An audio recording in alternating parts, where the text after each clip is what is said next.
However, Manasseh did not drive out the inhabitants of Beth Shean and its villages, or Tanakh and its villages, or the inhabitants of Dor and its villages, or the inhabitants of Iblim and its villages, or the inhabitants of Megiddo and its villages, for the Canaanites were determined to dwell in that land.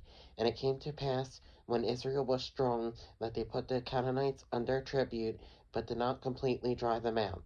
Nor did Ephraim drive out the Canaanites who dwelt in Gezer, so the Canaanites dwelt in Gezer among them.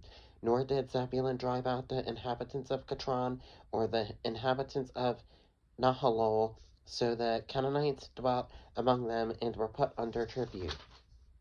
Nor did Asher drive out the inhabitants of Akko, or the inhabitants of Sidon, or of Alab, Oxib, Helba, Aphek, or Rehob. So the Asherites dwelt among the Canaanites, the inhabitants of the land, for they did not drive them out.